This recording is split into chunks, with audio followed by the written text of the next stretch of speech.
Pwede bang tumanggap ng banal na komunyon ang kasal lang sa sibil at hindi kasal sa simbahang katolika? Marami po ang nagtatanong nito sa atin. Once and for all, ang sagot po ay hindi po pwedeng tumanggap ng banal na komunyon ang mga hindi kasal sa simbahang katolika at kasal lang sa sibil. Ito ay hindi diskriminasyon kundi pangangalaga ng simbahan sa bawat isa na hindi na lalong masira pa ang kaluluwa dahil sa pagtanggap ng katawan ni Kristo na wala sa state of grace. Alam natin na sacrilege ang pagtanggap ng banal na komunyon kung tayo ay nasa state of mortal sin. Ang kinikilalang valid na kasal lang ng simbahan ay kasal sa simbahang katolika. Ang kasal ay napakahalaga dahil ito ay isang sakramento, isang tanda ng biyaya ng Diyos kung saan ang banal na buhay ay ibinibigay sa atin. Ang sino mang hindi kasal sa simbahang katolika ay wala sa state of grace. At kung tayo ay wala sa state of grace, hindi muna tayo pwedeng tumanggap ng banal na komunyon. Sasabihin ng iba, pwede naman magkumpisal, Father. Oo, pwede magkumpisal, pero hindi ka mabibigyan ng absolution ng pari. Bakit? Dahil ang pinakapunto ng pagkukumpisal ay pagsisisi, pagbabago at contrition. Kaya nga sinasabi sa act of contrition, I detest all my sins. I firmly intend to do penance, to sin no more, and to avoid whatever leads me to sin. Hindi naman pwede magkumpisal kayo pero pagdating niyo sa inyong mga bahay ay nasa state of mortal sin pa rin kayo. Kasi hindi naman mawawala yung katotohanan na hindi kayo kasal sa simbahang katolika. Kaya ang invitation lagi ng simbahan bago pumasok sa buhay pag-aasawa ay dapat handa, kilala ang bawat isa, handa sa mga pagsubok at paghihirap. Alam ang pinapasok na sakramento, alam ang kahalagahan ng sakramentong ito at implikasyon nito sa buhay mag-asawa. At kung handa na ay tsaka magpakasal sa simbahan na hindi dadaan sa pagli-live-in at pagpapakasal sa sibil. Kung kayo po ay hindi pa kasal sa simbahang katolika, hindi ho ibig sabihin na hindi na ho kayo magsisimba. Magsimba po kayo dahil tayong lahat ay tinatawag ng Panginoon at ng ating pananampalataya na magsimba tuwing linggo. Pero wag ho muna kayong tumanggap ng banal na komunyon. Pwede pong dasalin ang dasal ng spiritual communion. Ipagdasal ho natin na yung mga asawang nagsasama, kasal sa sibil, ay sana may kasal balang araw sa simbahang katolika sa tulong ng awa at biyaya ng Panginoon. Amen. Praise the Lord. Yun po, malinaw po yun. No? So, pwede naman po magsimba, no? Sa lahat ng nakikinig ngayon. Pwede magsimba, Ng pwede banal rin na kayo komunyon. tumanggap ng spiritual communion. So, yung spiritual communion na po yun, halimbawa, wala, yung iba kasi pong mga simbahan, Ang walang kasal ano lang yan, sa no? Pwede ba Nakapost na, walang nakapost na ano, no? Walang nakapost na spiritual communion. So kapag walang nakapost na spiritual communion, mga kapatid, magdala na lang po kayo yung mga spiritual na communion na ginagamit. Marami po yan sa, halimbawa, mag-live online po kayo sa Quiapo, no? O kaya sa ibang mga misa na nag-ano sila ng online.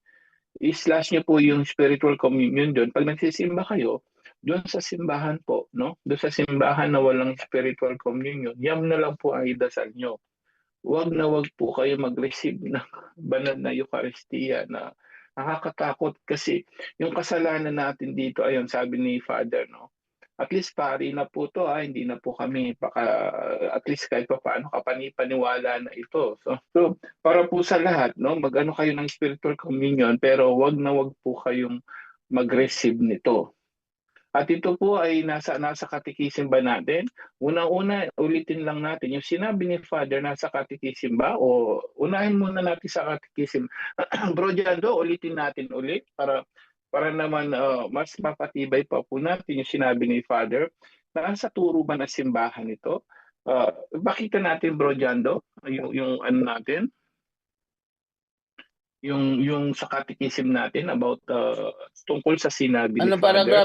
Anong paragraph Yung public sinner sila doon sa first yun. natin. Okay. So Oo, mo nga, bro. Yung sa there are public sinners cannot receive communion. Doon sa my first catechism, bro. Okay. So ito po sa my first catechism. Ito ang sinasabi sa naturang aklat. Ito lang. Okay, ito. Ayan. Sabi ganito, there cannot exist a valid marriage between Christian Catholic persons without being a sacrament. Those who live in or have only the civil marriage are public sinners. They cannot receive the Holy Communion, nor the absolution, until they marry in the church or separate one from the other. Ayan po yung basihan ni Father na sinasabi niya, no? Naku, may nagsabi rito, may nag-comment dito sa ano mo, Bro John Ray, no? Sabi niya, Bro John Ray, Bro Angel, dito, ino-honor daw yung kasal sa Protestant. Naku, patay tayo dyan.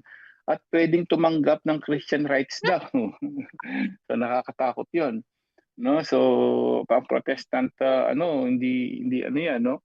Hindi po yan nakakatakot yan kasi hindi yan sakramento dahil si pastor, tandaan po natin, nagbasa lang yan, hindi siya ordained priest.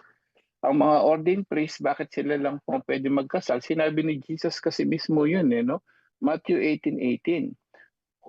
Whoever binds here on earth, it will bound to heaven. So sila magbabind and loose. Whatever you lose here on earth, it will lose to heaven. So sinabihan yun mga apostol, sila po ay mga kaparian. So, paalala po, delikado yan. At least nalaman natin, nasa katikisim natin, pinaliwanag ni Father, ito pa'y delikado. Biblical ba yan?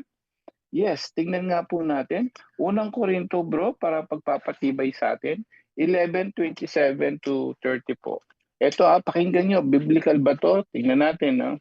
Baka Unang Korinto 11:27 to 30.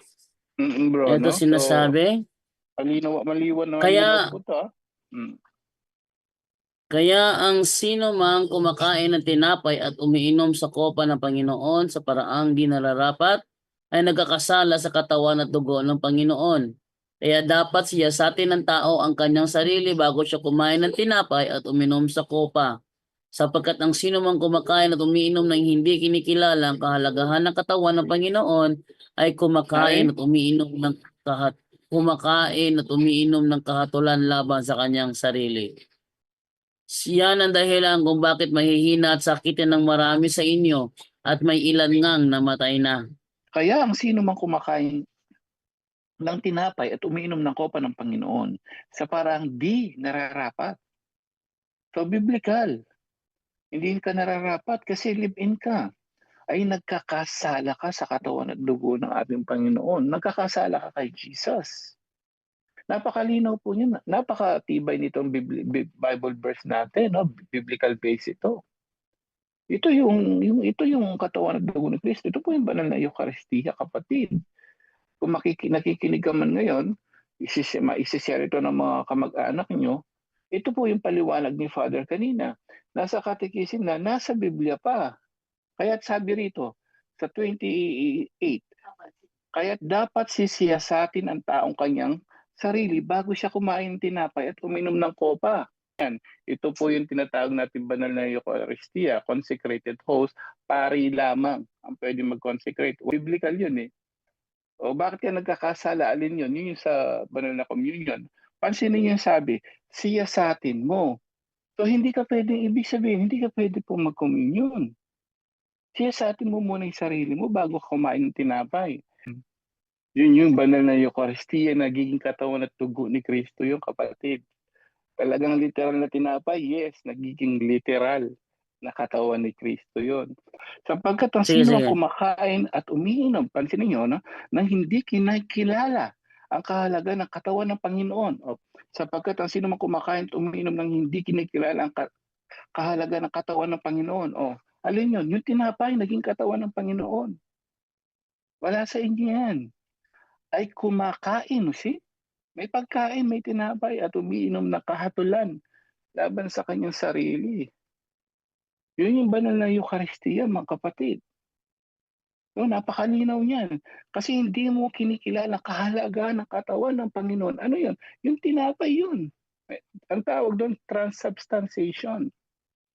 Pag sinabing transubstantiation, one substance transfer to different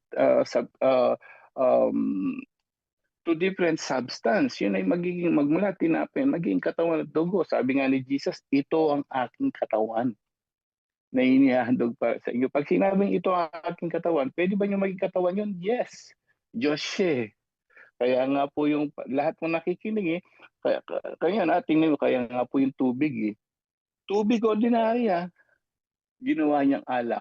Pumwede? Yes, kapatid. Yung isang substance, pwede niyang gawing ibang substance. Pwede yun, Diyos nga No? Ito po yung ngayon.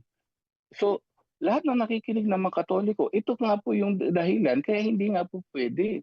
Ito pa yung nangyayari sa mga tao. Ano nangyayari? Kaya ngayon, dahil hindi nila alam yon, ano nangyayari sa mga tao? Yan ang dahilan, sabi rito, kung bakit may hina, di ba? Ang daming may sakit ngayon.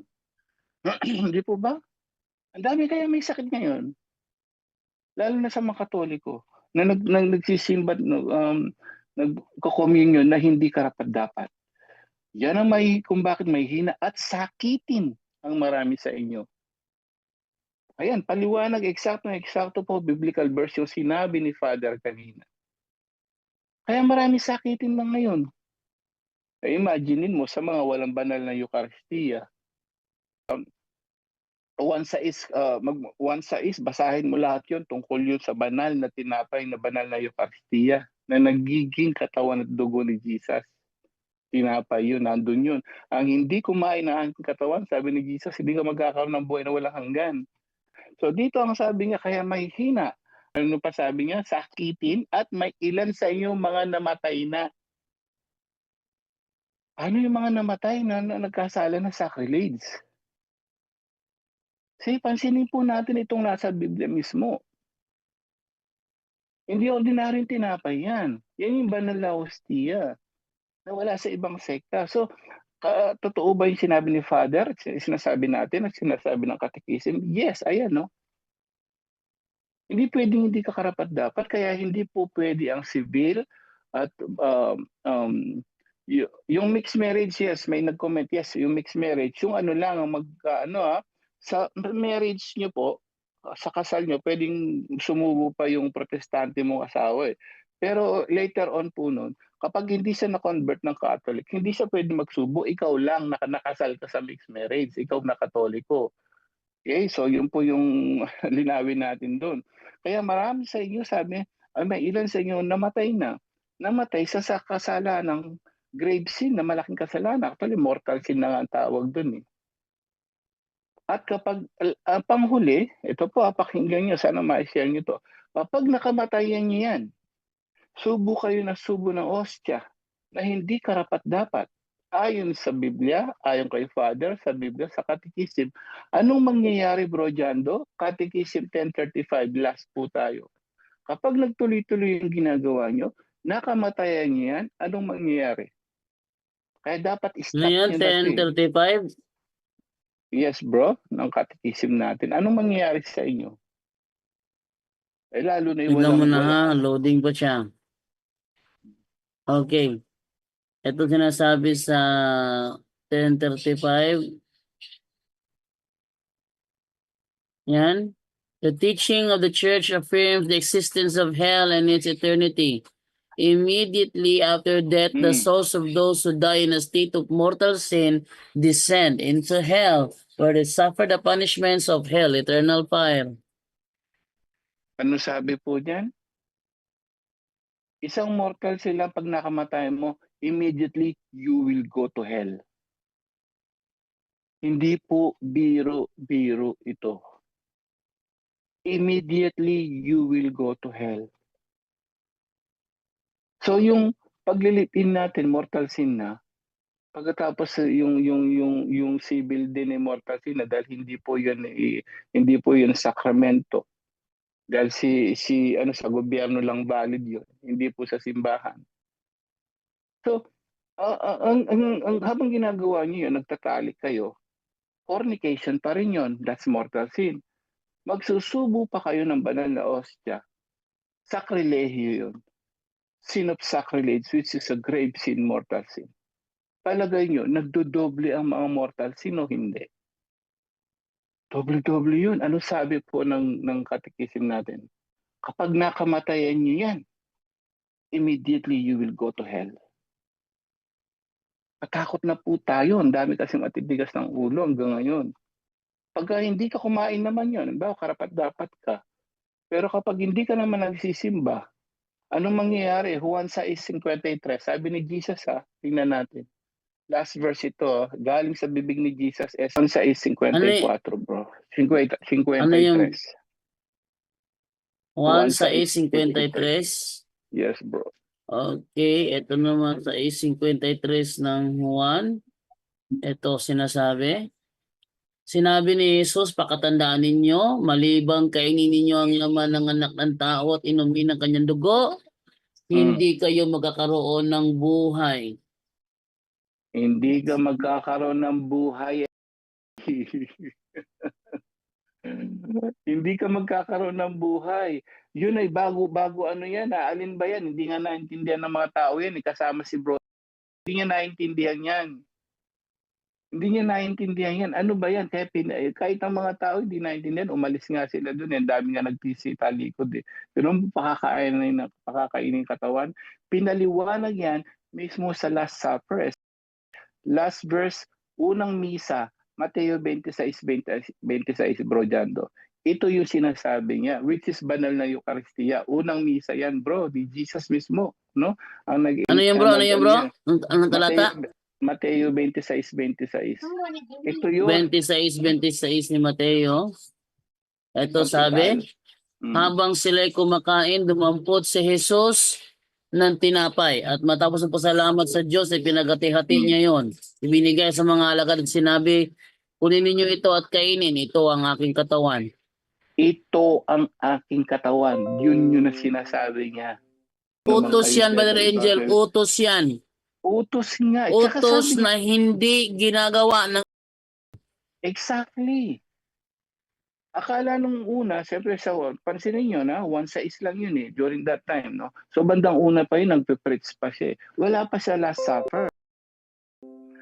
Wala pa sa Last Supper, kaya kahit tinanong ni Jesus dyan sa bandang huli si Apostol Pedro, kayo di ba, alis kasi umalis yung mga maraming disipulo. Kasi kala nila, ano ba to, cannibalism? Hindi nila naintindihan yung mystery nun. At alin ba yung katawan at kakainin niya.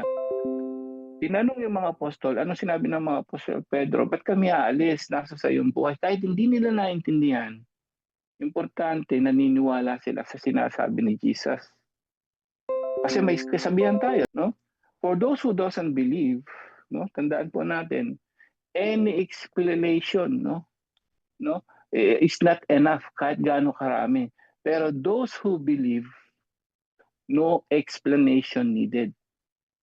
Tama, no? Pag naniniwala ka, wala na explanation yan, mga MCGI.